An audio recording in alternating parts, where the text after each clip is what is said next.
ছুটির দিনে দুপুরে ভাতের সঙ্গে একটু মুরগির মাংস হলে জমে যায়, কিন্তু তাতেই এবার কোপ পড়ল। টাকা দিলেও আর মিলবে না চিকেন। পোলট্রি মুরগির দাম সবে একটু কমতে শুরু করেছিল, আর তার মধ্যেই এলো আশঙ্কার খবর।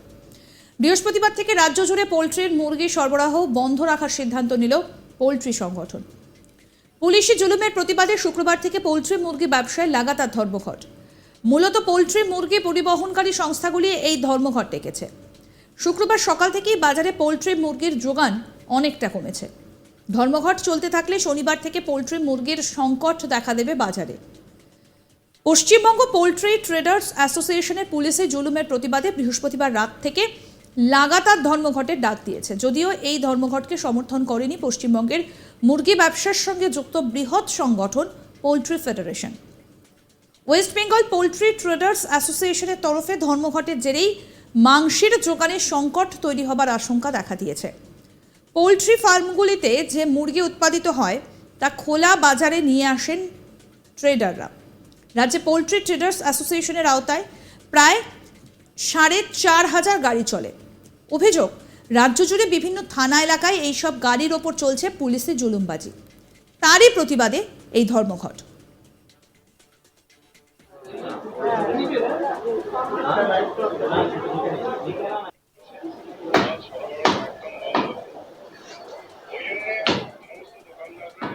ধর্মঘট চলতে থাকলে শনিবার থেকে মুরগির আকাল দেখা দেবে বাজারে। যদিও এই ধর্মঘটকে সমর্থন করেনি পশ্চিমবঙ্গের মুরগি ব্যবসার সঙ্গে যুক্ত বৃহৎ সংগঠন পোলট্রি ফেডারেশন। কি বলছেন পোলট্রি ট্রেডার্স অ্যাসোসিয়েশনের সদস্য অমর ঘোষ, শুনবো। তো দেখুন, আজকে যে ব্যাপারটা ঘটছে আর কি, আর ছোটোখাটো দোকানে যা অল্প স্বল্প মাল ছিল সেগুলো সব ক্লিয়ার হয়ে গেছে। আগামী কাল থেকে পয়সা দিলেও মাল পাওয়া যাবে না, চিকেন পাওয়া যাবে না। ইতিমধ্যে বহুত হোটেল বন্ধ হয়ে যাবে, অনেক কিছু বাণিজ্য ক্ষেত্রে বিরাটভাবে ক্ষতি হবে। যদি কোনোভাবে আমরা বসে ঠিক করতে পারি, প্রশাসন যদি এগিয়ে আসে, তাহলে সমস্যা মিটবে, নাহলে সমস্যা মেটার নয়। এর লাগাতার ধর্মঘট চলবে। দিন দিন পুলিশি অত্যাচার। পুলিশ আগে 10 টাকা 20 টাকা রাস্তায় রাস্তায় দিলে চলে যেত। প্রত্যেক জায়গায়, প্রত্যেক থানা, প্রত্যেক ফাঁড়িতে মাসোহারা, কোথায় 500 টাকা, কোথায় 400 টাকা মাসোহারা। তা সত্ত্বেও পুলিশ পয়সা চাই। কেন হবে এটা দিনের পর দিন? এদিকে গোটা রাজ্য জুড়ে এই মুরগির পরিবহন বন্ধ রাখার কথা বলা হয়েছে। সেক্ষেত্রে বাজারে মুরগির সংকট বাড়লে মধ্যবিত্তের রান্নাঘরে মুরগি কিভাবে যাবে? হোটেলগুলিতে প্রচুর মুরগির প্রয়োজন হয়, সেই মুরগি কিভাবে যাবে তা নিয়ে কিন্তু প্রশ্নটা থেকেই যাচ্ছে। এদিকে ওয়াকিবহাল মহলের মতে এই মুরগির পরিবহন বন্ধ রাখলে স্বাভাবিকভাবেই বাজারে মুরগির সংকট দেখা দেবে। এদিকে গত কয়েকদিন ধরে বাজারে মুরগির দাম কিছুটা হলেও আয়ত্তের মধ্যে এসেছে। তার মধ্যেই সামনে এলো এই আন্দোলনের হুমকি। এদিকে এই আন্দোলনের জেরে সমস্যায় পড়তে পারেন সাধারণ মানুষ, দামও বাড়তে পারে। তবে পরিস্থিতি এখন কোন দিকে যায় সেটাই দেখার।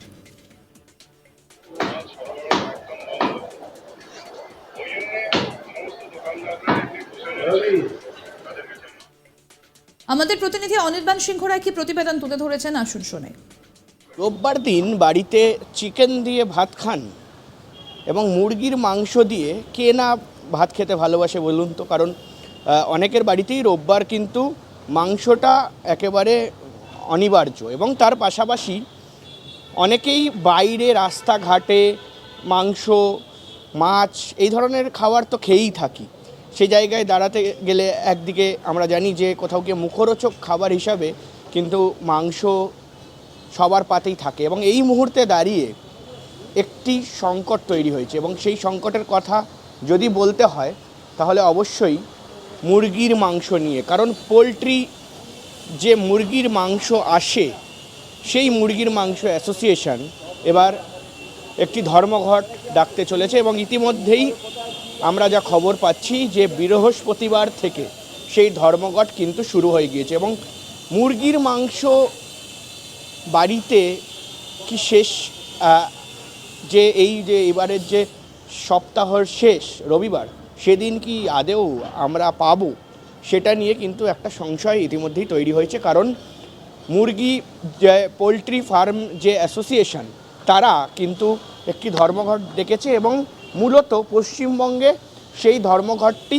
পুলিশের বিরুদ্ধে অভিযোগের কারণে। কারণ কোথাও গিয়ে তারা বলছেন যে পুলিশ নাকি জুলুমবাজি করছেন পুলিশ, নাকি জোর করে এই মুহূর্তে দাঁড়িয়ে কিন্তু যে পোলট্রি ফার্মিং অ্যাসোসিয়েশন বা পোলট্রির যে গাড়িগুলি যায় সেই গাড়ির থেকে জোর করে পয়সা তোলার চেষ্টা করছে।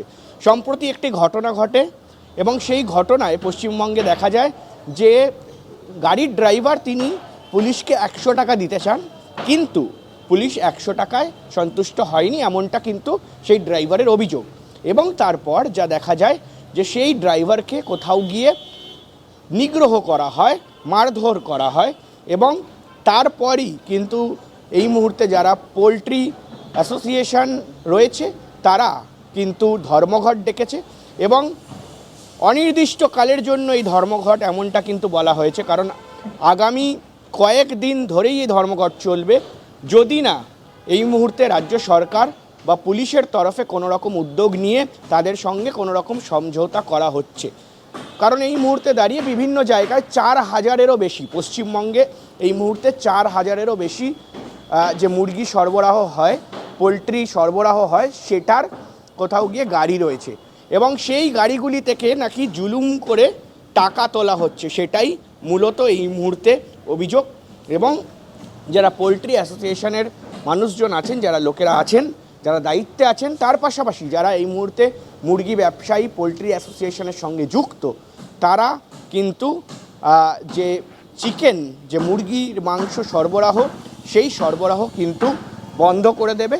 এবং এমনটা হলে আর 2 থেকে 3 দিন যদি এই ধর্মঘট চলে, কারণ আমরা জানি ইতিমধ্যেই বৃহস্পতিবার থেকে এই ধর্মঘট শুরু হয়ে গিয়েছে, এবং যদি আরও 2 থেকে 3 দিন এই ধর্মঘট চলে তাহলে কিন্তু একেবারে বলা যেতে পারে যে মুরগির মাংসর সংকট দেখা দিতে পারে। এবং শুধু তাই নয়, অনেকগুলো এই মুহূর্তে কিন্তু ফ্যাক্টর কাজ করছে, কারণ কোথাও গিয়ে আমরা জানি যে যখন কোনো কিছুর সরবরাহ কমে যায় সেই সময় কিন্তু দাম বাড়ে। তার মানে কোথাও গিয়ে মুরগির মাংসর দাম আমরা কোথাও গিয়ে 220 টাকা, 200 টাকা কিলো, 180 টাকা কিলোয় কিনে থাকি। সেই জায়গায় কিন্তু এই মুহূর্তে মুরগির মাংসর দাম প্রায় দ্বিগুণ হতে পারে, ডাবল হতে পারে, এমনটা কিন্তু এই মুহূর্তে জানা যাচ্ছে। এবং তার পাশাপাশি এই মুহূর্তে মুরগির মাংস আগামী কয়েকদিন যদি এই অনির্দিষ্টকালের জন্য এই যে ধর্মঘট, সেই ধর্মঘট চলে, তাহলে কিন্তু স্পষ্টত একটা জিনিস বোঝাই যাচ্ছে যে মুরগির মাংস পাওয়া যাবে না। এবং আমাদের সপ্তাহ শেষে আমরা যে বাড়িতে সবাই মিলে একসঙ্গে মাংস দিয়ে ভাত বা মাংস ভোজন করি, সেটার ক্ষেত্রে কিন্তু কোথাও গিয়ে একটি বড় দুশ্চিন্তা দেখা দিচ্ছে। এবং সেই জেরেই আরও আপডেট পেতে দেখতে থাকুন আজ তাক বাংলার ইউটিউব চ্যানেল, সাবস্ক্রাইব করুন।